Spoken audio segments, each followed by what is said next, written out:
नमस्कार, आप सभी का स्वागत है जनता टीवी पर। मैं हूं आपके साथ दुर्गा शर्मा। रुख करेंगे उत्तर प्रदेश के तमाम अहम खबरों की ओर। गोरखपुर के गोरखनाथ मंदिर परिसर में मुख्यमंत्री योगी आदित्यनाथ ने दौरे के दूसरे दिन जनता दर्शन लगाया, जहां आसपास के जिलों से सैकड़ों लोग अपनी शिकायतें लेकर पहुंचे। इस दौरान सीएम योगी ने एक एक फरियादी की समस्याएं सुनी और अधिकारियों को तुरंत कार्रवाई के निर्देश दिए। अधिकतर शिकायतें भूमि विवाद और पारिवारिक झगड़ों से जुड़ी रहीं।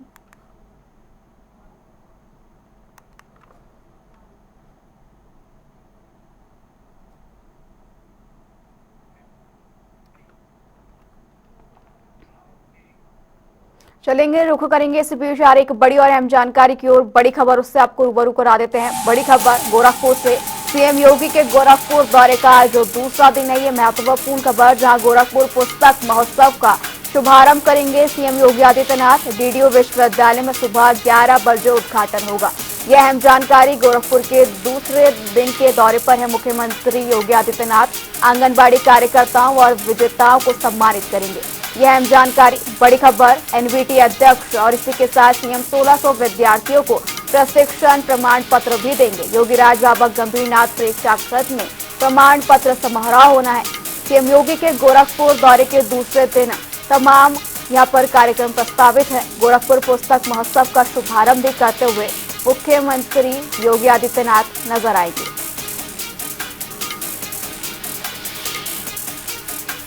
इसी खबर पर ज्यादा जानकारी के लिए हमारे सहयोगी सुभाष गुप्ता जुड़ चुके हैं। सुभाष, ये दूसरा दिन मुख्यमंत्री योगी आदित्यनाथ का गोरखपुर दौरे का कई कार्यक्रम प्रस्तावित है। कितने महत्वपूर्ण ये कार्यक्रम और क्या कार्यक्रम आज उनके रहने वाले हैं?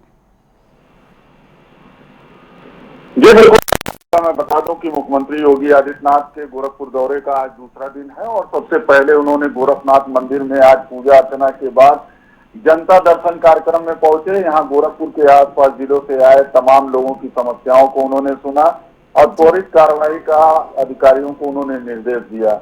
आपको बताते चले कि मुख्यमंत्री अब से थोड़ी देर बाद 11 बजे पहुंचेंगे गोरखपुर दीनदयाल विश्वविद्यालय के कैंपस में और यहां पर बताते चले कि मुख्यमंत्री योगी आदित्यनाथ राष्ट्रीय पुस्तक न्यास की ओर से 1 से 9 नवंबर तक गोरखपुर पुस्तक महोत्सव का आयोजन होना है।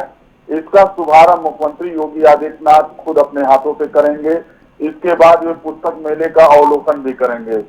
आपको बताते चले कि मुख्यमंत्री योगी आदित्यनाथ इस कार्यक्रम में बच्चों से संवाद भी करेंगे और उन्हें पुस्तक भी भेंट करेंगे। कार्यक्रम में आंगनबाड़ी कार्यकर्ताओं एवं विभिन्न प्रतियोगिताओं के विजेताओं को सीएम योगी आज सम्मानित भी करेंगे। बताते चले कि इस कार्यक्रम में एनबीटी के अध्यक्ष प्रोफेसर मिलिंद सुधाकर मराठे व निदेशक युवराज मलिक भी शामिल होंगे। बताते चले कि यह कार्यक्रम काफी अहम है और इस कार्यक्रम में मुख्यमंत्री योगी आदित्यनाथ एक सभा को भी संबोधित करेंगे। इस कार्यक्रम के बाद मुख्यमंत्री योगी आदित्यनाथ गोरख गंभीरनाथ प्रेक्षागृह में जाएंगे और आपको बताते चले कि यहाँ पे 1600 विद्यार्थियों को प्रमाण पत्र सौंपेंगे। इन विद्यार्थियों को आपको बताते चले कि एसआईटी में बाकायदे इनको प्रशिक्षण मिला हुआ है और सैमसंग इंडिया के अध्यक्ष भी इस कार्यक्रम में मौजूद रहेंगे। आपको बताते चले कि सैमसंग इनोवेशन कैंपस के तहत दीनदयाल उपाध्याय विश्वविद्यालय के 1600 विद्यार्थियों ने इसमें प्रशिक्षण प्राप्त किया है। इन्हें आज जो है बाकायदे मुख्यमंत्री योगी आदित्यनाथ जो है प्रमाण पत्र वितरित करने वाले हैं। जी सुभाष, ये महत्वपूर्ण जो कार्यक्रम मुख्यमंत्री योगी आदित्यनाथ के साथ ही जो है 1600 बच्चों को प्रशिक्षण पत्र भी दिया जाएगा। ऐसे में इस दौरान कौन कौन जो है अन्य महत्वपूर्ण लोग मौजूद रह सकते हैं? जी बिल्कुल, देखो आपको बताते चले कि गोरखपुर विश्वविद्यालय की कुलपति यहाँ पर मौजूद रहेंगी, तमाम शिक्षक मौजूद रहेंगे। साथ में ही आपको बताते चले कि गोरखपुर में 9 विधानसभा है, तो इसके जो है जिनका क्षेत्र है यानी कि विधायक बाकायदे यहाँ पर जो है सदर विधायक मौजूद रहेंगे, ग्रामीण विधायक विपिन सिंह खुद मौजूद रहेंगे। तो इस कार्यक्रम में सांसद रवि किशन के भी पहुंचने की जो है अभी तक उम्मीद जताई जा रही है और हो सकता है कि रवि किशन भी इस कार्यक्रम में शामिल हों। जी सुभाष, तमाम जानकारी के लिए आपका बहुत बहुत शुक्रिया। यह अहम जानकारी, जहां गोरखपुर के दूसरे दौरे पर है मुख्यमंत्री योगी आदित्यनाथ और इस दौरान कई महत्वपूर्ण कार्यक्रम में शामिल होते हुए नजर आएंगे।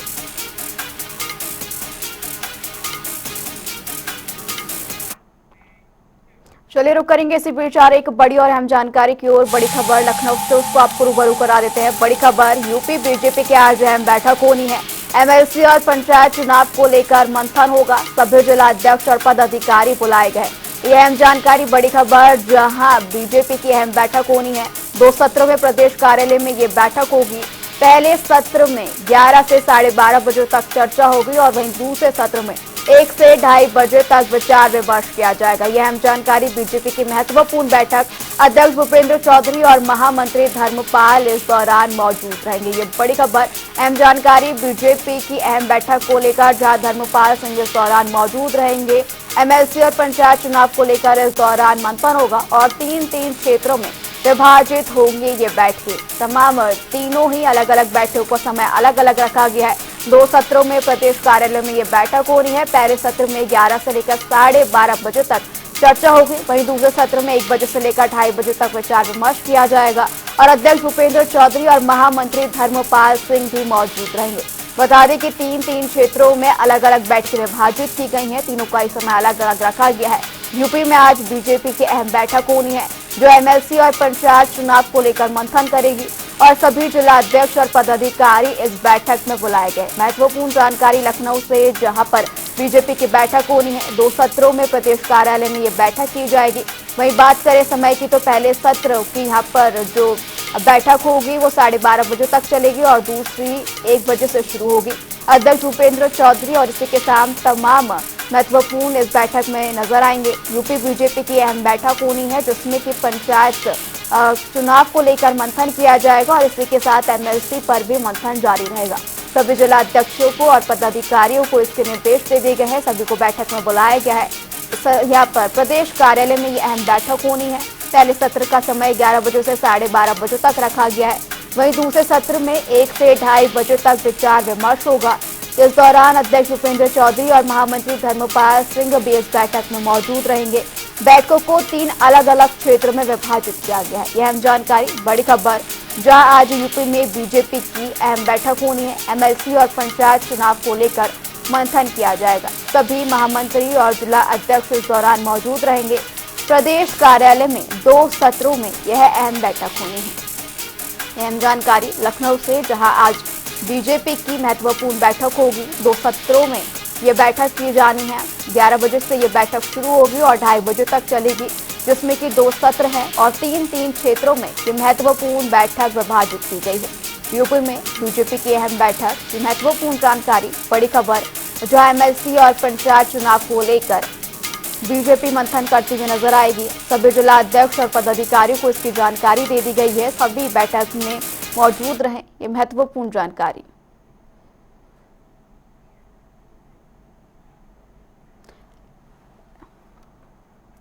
इसी खबर पर ज्यादा जानकारी के लिए हमारे सहयोगी अनूप कुमार सिंह हमारे साथ लाइव जुड़ चुके हैं। अनूप, ये महत्वपूर्ण बैठक आज बीजेपी की ओर से की जा रही है, किन किन मुद्दों पर बात हो सकती है? क्योंकि यहाँ पर एमएलसी और इसी के साथ जो है पंचायत चुनाव को लेकर मंथन होना है, तो क्या दिशा निर्देश भी यहाँ पर दिए जा सकते हैं?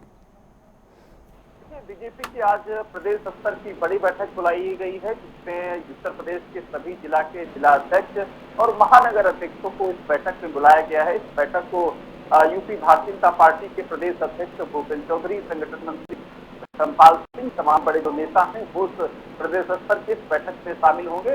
बैठक में सबसे जो बड़ा मुद्दा है पंचायत चुनाव है, दूसरा एसआईआर को लेकर की भी इसमें चर्चा होगी कि किस तरीके से बिहार में एसआईआर को लेकर तमाम जो विवाद हुए, वहां पर तमाम जो अफवाहें फैलाई गई, तमाम जो विपक्ष हमलावर हुआ, उससे निपटने के लिए उत्तर प्रदेश में पहले से ही तैयारी कर ली जाए।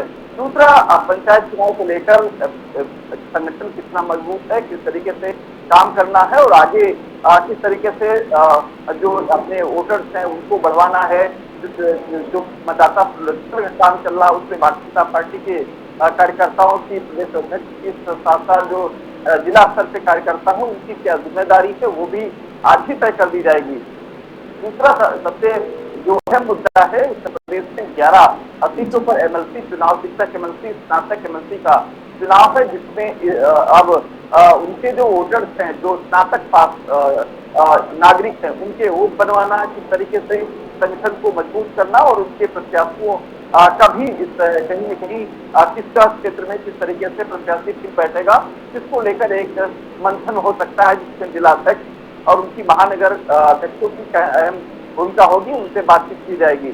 तीसरा, अगर बात करें, क्योंकि चुनाव के साथ साथ जो जिलाध्यक्ष हैं, उनके जो कार्यक्रम इस समय चल रहे थे लगातार, वो चाहे रन फॉर यूनिटी की बात करें या फिर तमाम जो जिला स्तर पर कार्यक्रम, प्रदेश स्तर पर कार्यक्रम चल रहे थे, उन पर फीडबैक लिया जाएगा। किस जिले में किस तरीके से कार्यक्रम आयोजित किए गए हैं, कहीं कमी तो नहीं रह गई, कमी रही है तो क्यों रही है, क्या कारण रहे, क्या तमाम जो कार्यक्रम हुए हैं या आगामी जो कार्यक्रम होने वाले हैं वो कैसे करने हैं, जनता की कैसे कनेक्टिविटी होगी, और कुछ तस्वीरें भी आपसे कहेंगे, दिखाएं किस तरीके से जो जिला अध्यक्ष हैं उनका आना शुरू हो चुका है। तमाम जिलों से जिला अध्यक्ष, महानगर अध्यक्ष आ रहे हैं, और ये जो भाजपा के जो छह क्षेत्र हैं, जिसमें 2 चरणों में बैठक होने वाली है। पहले 3 क्षेत्र की बैठक होगी, जिसमें 3 क्षेत्र में जो जिला अध्यक्ष हैं, महानगर अध्यक्ष हैं, वो बैठक में शामिल होंगे, और बैठक में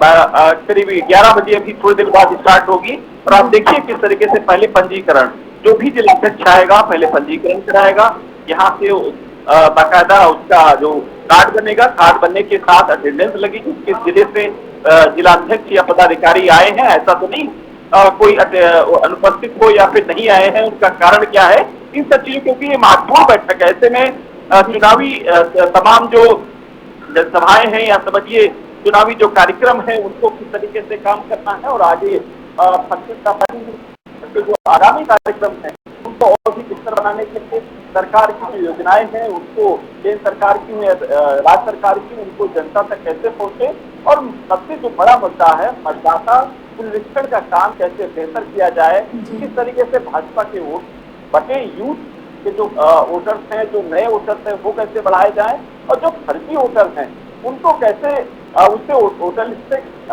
उससे कटवाया जाए, ये भी एक इस बार अहम जिम्मेदारी तय कर दी गई है। सबसे अहम जो बात है वो SIR को लेकर के, कि उत्तर प्रदेश में कोई अफवाह न फैलने पावे, इस पर सर्वे जब आयोग जब करेगा, ये लोग घर घर जाएंगे, तो निश्चित रूप से उनका सहयोग किया जाए, किसी प्रकार से वाद विवाद न हो और विपक्ष हमलावर न हो पाए। इन सब चीजों को लेकर आज एक बड़ी बैठक बुलाई गई है, और 2 चरणों में ये बैठक आयोजित होने वाली है। जी अनूप, ये बिल्कुल महत्वपूर्ण बैठक है आगामी MLC और पंचायत चुनाव को लेकर। यही वजह है कि यहाँ पर सभी जो जिला अध्यक्ष और पदाधिकारी, उनके अटेंडेंस भी पूरी तौर पर देखी जा रही है। यानी कि जिस तरीके से हम कहें कि 2 सत्र में ये बैठक बुलाई जा रही है, वो MLC और पंचायत चुनाव के जो महत्वपूर्ण लोग हैं, चाहे हम यहाँ पर बात करें जिला अध्यक्ष, तमाम पदाधिकारियों की महत्वपूर्ण बैठक की, उन सभी को दिशा निर्देश दिए जा सके, और ताकि वो जो है आगे कार्यकर्ताओं तक तमाम जो रणनीति है वो पहुंचा सके, और जो पंचायत और MLC चुनाव है उस पर बीजेपी के लिए पूरी तरीके से माहौल सकारात्मक रूप से बन सके। बिल्कुल सही बात है। इस बैठक का इसी वजह से आयोजन हुआ है, और मुझे लगता है कि अब तक जो कार्यक्रम हुए हैं वो उनका सबसे फीडबैक दिया जाएगा, कि जो चाहे रन फॉर यूनिटी की बात कही गई थी या फिर जिला स्तर पर संगोष्ठी की बात की गई थी कि जिला स्तर पर संगोष्ठी की जाए। जिला सरदार वल्लभ भाई पटेल की जयंती से पहले भी कहा गया था कि जो कार्यक्रम है, बैठकें हैं, उनके जीवन पर आधारित है, उनकी समाज में क्या भूमिका रही है, इन सब चीजों को लेकर के, और साथ ही इतने महापुरुष को अभी फिलहाल जिस तरीके से कार्यक्रम हुए हैं उनको लेकर के जनता के पास जाना, फीडबैक देना, और एक बार फिर से भारतीय जनता पार्टी उत्तर प्रदेश में अपनी जमीन को मजबूत कर रही है, क्योंकि आगामी आने वाले जो चुनाव हैं, वो चाहे जिला पंचायत चुनाव की बात करें, उनमें एक 2027 का सेमीफाइनल मान रही है। क्योंकि ये जब चुनाव और गांव की सरकार जिस पार्टी की बन जाती है, तो आगामी जो विधानसभा का चुनाव होता है उसमें ये कंफर्म हो जाता है, या समझिए एक राजनीतिक जो माहौल है वो इस माहौल को बता देता है कि आगे आने वाली सरकार किसकी उत्तर प्रदेश में बनने जा रही है। बीजेपी कोई कसर बाकी नहीं रखना चाहती, यही वजह है कि पहले से तैयारी चल रही है, मंथन चल रहा है, और फीडबैक दिया जा रहा है कि जनता के बीच में भाजपा के लिए कैसा माहौल है, अगर कहीं माहौल खराब है उसको कैसे सुधारा जाए। जैसे पंचायत चुनाव में एक भारतीय जनता पार्टी रणनीति बना रही, करीब एक बड़ी संख्या पंचायत चुनाव की ऐसी है जो मुस्लिम बाहुल क्षेत्र हैं उसमें ओबीसी समाज के या समझ मुस्लिम जो विंग वर्ग है भारतीय जनता पार्टी को उसको लगाया गया है। तो तमाम जो ऐसे मुस्लिम चेहरे हैं जो भाजपा के जो कार्यप्रणाली पर, भाजपा के जो नियम कायदे कानून पर वो फिट बैठते हैं, उनको भी पंचायत चुनाव में प्रत्याशी बनाया जाएगा।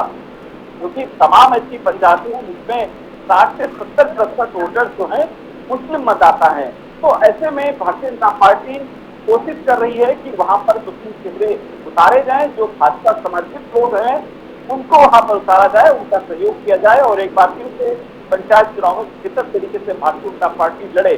दूसरा जो सर्वे हो रहा है, आयोग SIR सर्वे कर रही है, जो फर्जी वोटर है उनको काटने का अभियान चल रहा है, उनमें किस तरीके से जी बिल्कुल अनूप, ये बिल्कुल तैयारी जो है बीजेपी की ओर से आगामी चुनावों को लेकर देखने को मिल रही है। तमाम जानकारी के लिए आपका बहुत बहुत शुक्रिया। चलिए रुक करेंगे इसी बीच और एक महत्वपूर्ण जानकारी की ओर। बड़ी खबर उससे आपको रूबरू करा देते हैं। बड़ी खबर, बसपा की बड़ी बैठक आज होने जा रही है। बीएसपी सुप्रीमो ये बैठक की अध्यक्षता करेंगे। पिछड़ा वर्ग भाईचारा संगठन की ये बैठक होनी है। बसपा कार्यालय पर सुबह 11 बजे बैठक होगी। महत्वपूर्ण और बड़ी जानकारी, जहां बसपा कार्यालय में सुबह 11 बजे ये महत्वपूर्ण बैठक होनी है। बसपा की आज बड़ी बैठक जिसकी अध्यक्षता बीएसपी सुप्रीमो करते हुए नजर आएंगे। ये महत्वपूर्ण जानकारी, पिछड़ा वर्ग भाईचारा संगठन को लेकर ये महत्वपूर्ण बैठक होनी है। बसपा कार्यालय पर सुबह 11 बजे ये महत्वपूर्ण बैठक होगी। तमाम मुद्दों पर पिछड़े वर्गों को लेकर बातचीत की जा सकती है। बसपा की ओर से महत्वपूर्ण बैठक जिसकी अध्यक्षता सुप्रीमो करते हुए नजर आएंगी। पिछड़ा वर्ग भाईचारा संगठन की ये बैठक होनी है। वहीं बता दें कि बसपा कार्यालय पर सुबह 11 बजे ये महत्वपूर्ण बैठक होगी, जिस पर कि भाईचारा संगठन यहाँ पर बात करें उसको लेकर बातचीत की जाएगी।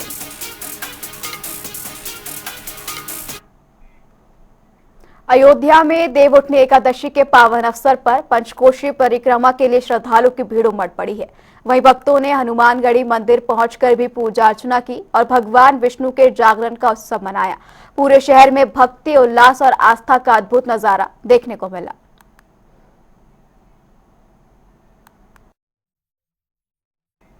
ये तस्वीरें भी आप तक पहुंचा रहे हैं, जहां देव उठनी एकादशी के मौके पर परिक्रमा को लेकर भक्तों की भारी भीड़ देखने को मिली। सुबह से ही मंदिर में भक्तों की लंबी लंबी कतारें देखने को मिल रही है। ये धार्मिक उल्लास का माहौल रहता है, जिसमें कि भगवान विष्णु यहाँ पर 4 महीने के निद्रा के बाद उठते हुए नजर आते हैं। वही ये महत्वपूर्ण दिन श्रद्धालुओं के लिए, पंचकोशी परिक्रमा के लिए भक्तों की भारी भीड़ देखने को मिल रही है। ये तस्वीरें भी आप तक पहुंचा रहे हैं अयोध्या से सीधी, जहां पर तमाम भक्त पंचकोशी परिक्रमा करते हुए नजर आ रहे हैं।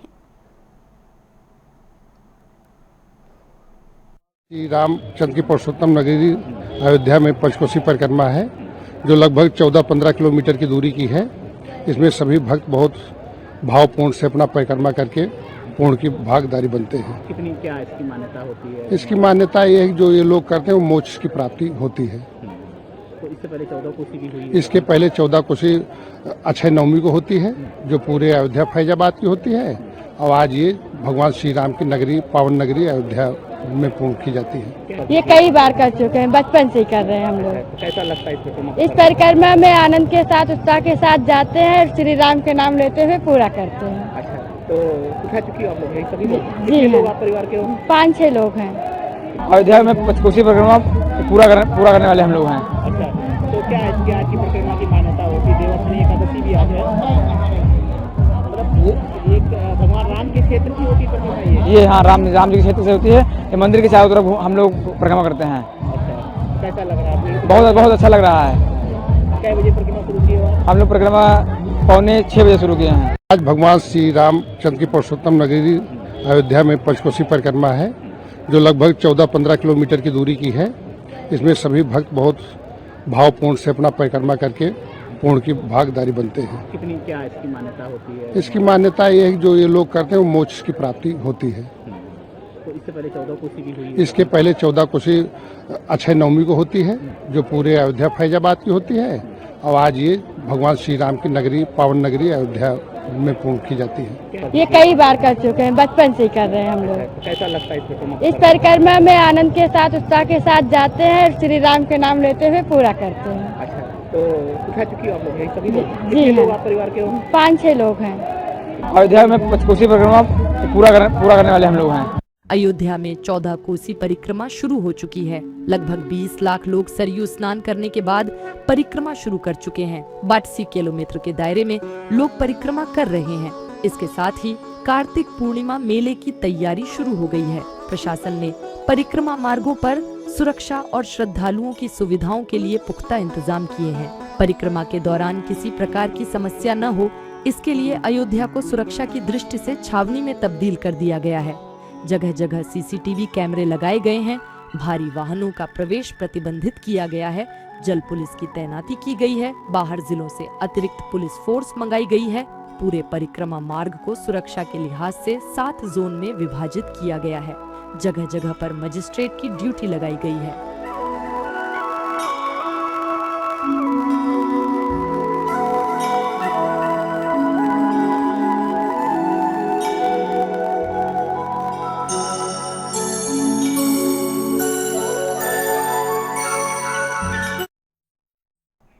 फिलहाल यहाँ रुकेंगे एक छोटे से ब्रेक के लिए, जल्द हाजिर होंगे।